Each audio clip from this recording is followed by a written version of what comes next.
Halo Pak.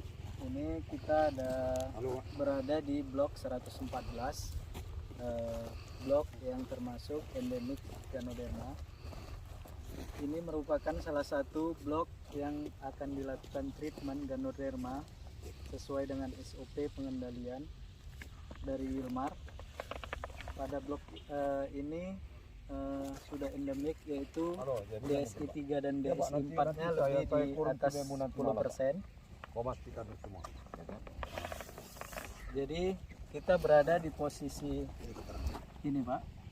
Oke. Yang putih itu ya? Ya, yang Abu-abu. Itu merupakan blok replanting. Oke, Bang. Blok 114. Kemudian ini flowchart dari SOP, karena dia skor Ganodermanya di atas dari 10%. Setelah dievaluasi top manajemen, dilihat book value, yieldnya sudah mulai rendah, kemudian dilihat pertimbangan lainnya, maka diputuskan untuk dilakukan replanting. Perlakuan replanting itu yang pertama yang kita lakukan yaitu tumbang dan cincang, kemudian dilakukan deboling, kemudian flogging. Ini flogging kita ganti dengan ripping, Mbak. Kemudian kita lakukan pergeseran titik tanam. Kemudian nanti akan kita aplikasi Mycorrhiza dan Trichoderma, dan tentunya di pembibitan juga sudah kita lakukan pemberian Mycorrhiza dan Trichoderma. Pak, yang ini yang sudah dilakukan tadi, perbaikan tadi bikin miring supaya nggak tergenang kan sebetulnya termasuk poin penting di sini, belum masuk ya? Ada masuk nanti, Pak. Oh, Pak. gitu ya. Ya, berurut nanti dia, Pak. Oke. Ini untuk replanting ya, Pak ya. Untuk replanting tumbang ciping. Kita di sini ada SPH-nya. Terakhir kita cuma dapat di sini cuma 107 luasan hektarnya 16 hektar. Di sini sudah jauh dari 143, sudah banyak penurunan jumlah pokok. Jadi untuk kosnya, dia harga per pokoknya untuk chipping itu 37.500 harganya per pokok. Oke Pak, ini dia cara kerjanya. Oke. Untuk deboling kita juga ambil untuk apanya 16 hektar juga. Dengan setelah dia chipping semua selesai, udah digeser ke gaungan mati hasil chipping sama bonggol akar. Setelah itu baru dia buat deboling. Kita kasih deboling itu sekitar 44.000 per hektar. Per pokok. Per lubang, Pak. Oke, setelah itu kita ada no collection. Setelah kita buat, karena kita mau tarik air dari no collection yang lama, supaya nanti kita bisa tutup deboling, tutup filtrin di sini, Pak. Supaya air itu ketarik dulu, kita keluarkan membuat new collection yang baru. Karena tujuan kita, kenapa new collection? Kita areal yang nanti yang kita replanting ini, di areal ini akan kita jadikan mekanis. Jadi untuk mempercepat pekerjaan pengeluaran nanti produksi ke depan. Jadi di pinggir jalan tidak ada lagi parit, semua untuk collection road. Sudah direncanakan untuk mekanik semua ya, Pak ya? Mekanisasi. Ya. Pengendalian gulma, panen dan sebagainya. Baru setelah itu, setelah kita buat new collection yang baru, ya kita barulah kita di sini menutup deboling yang lama, karena air yang dari deboling selama ini air ini berair, Pak, dalam lubang ini. Untuk mengurangi air ini supaya bisa kita tutup, makanya tadi kita dulu harus membuat new collection yang baru. Setelah airnya berkurang, baru kita tutup. Pak, itu kok enggak untuk melihara lele aja kan lumayan, Pak. Nanti lelenya bisa menyebarkan lagi Ganoderma. Oh, ya. Buat lubang. Ya. Pak Aswin, sebentar Pak, itu berarti yang tergenang itu kondisinya selama 6 bulan lebih ya Pak? Ya, ini selama 6 bulan lebih. Jadi dia sudah tumbuh lumut, airnya berubah jadi hijau. Ini dia, Pak, mode apanya? Kosnya ya. Kita dia ini sekitar 5.400. Pos meternya. Oke. Setelah itu udah kita tutup. Ya kita baru tinggal membuat pilrin 21 Pak. Kita lakukan pilrin. Tapi sekarang pakai V-bucket ya Pak? Kita pakai nanti V-bucket. Ini yang lama, ini yang pertama. Jadi kita sudah menggunakan V-bucket. Kelebihan V-bucket apa Pak?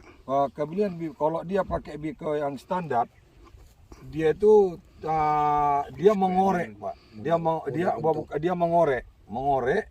Jadi dia bentuknya itu dia tidak miring. Jadi tingkat erosinya lebih tinggi. Tapi kalau kita menggunakan V, dia menarik seperti setrika. Jadi pinggirnya itu dia padatkan, dia tarik Pak.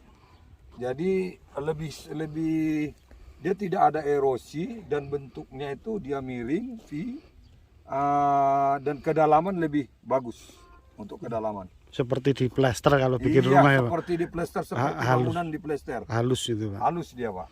Itu dia kalau yang V. Menutup collection. Ini Pak yang di pinggir kita buat nutup collection. Memang di sini cost per HM-nya kita kena 900.000 per HM, memang agak tinggi. Ya, karena kenapa? Karena ini rata-rata parit yang collection lama itu sampai dia 5 meter. Lebarnya 4 sampai 5 meter. Dan kedalamannya bisa mencapai sampai mencapai 4 meter. Disebabkan karena sering dilakukannya cuci parit dahulunya.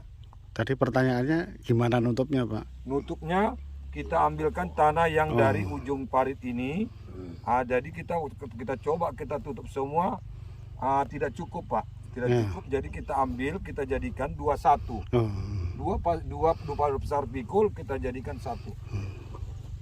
Jadi collection itu bisa lebar sekitar 3-4 meter lah Pak, penutup collection tadi. Dulunya waktu nyuci parit kan banyak dibuang ke situ. Itu didorong lagi. Didorong lagi balik Didorong masukkan kembali.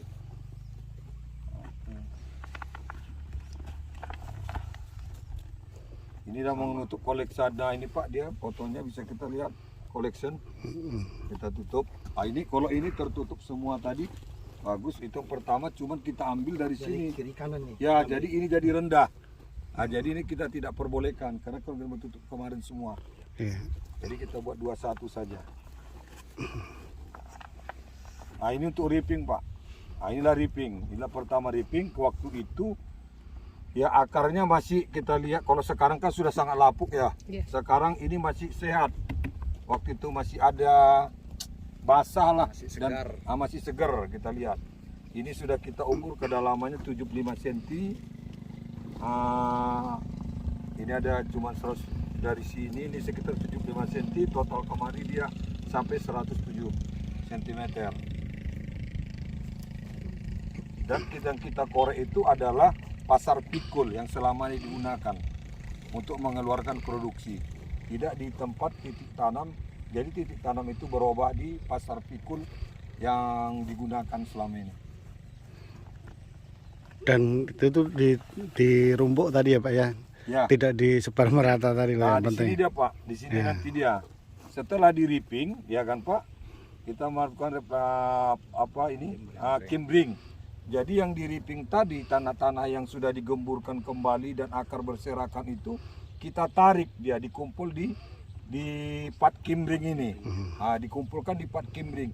Di situ ada sampah ciping, ada akar sawit, bonggol, semua kita taruhkan di pat mekanis. Dengan bucket mau desain sendiri. Dengan bucket. Cuman ini belum dirubahnya, ada bucket yang terbaru warna yang lebih kuning. Lebar lagi ya. Ya. Ini 3 meter Pak. Ya, ini dia itu. Oh, itu yang lebar ya. Di situ dia tadi.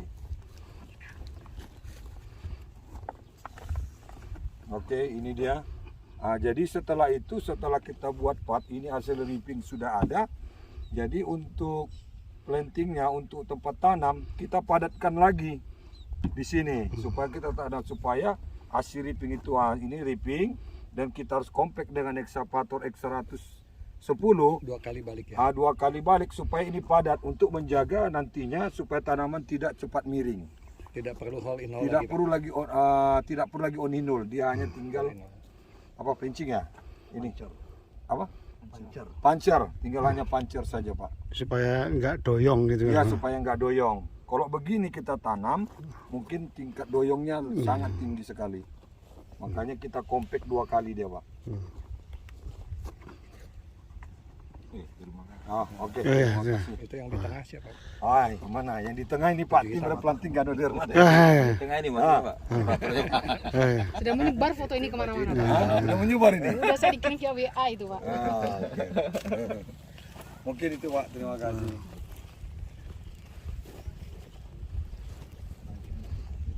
Apa YouTube?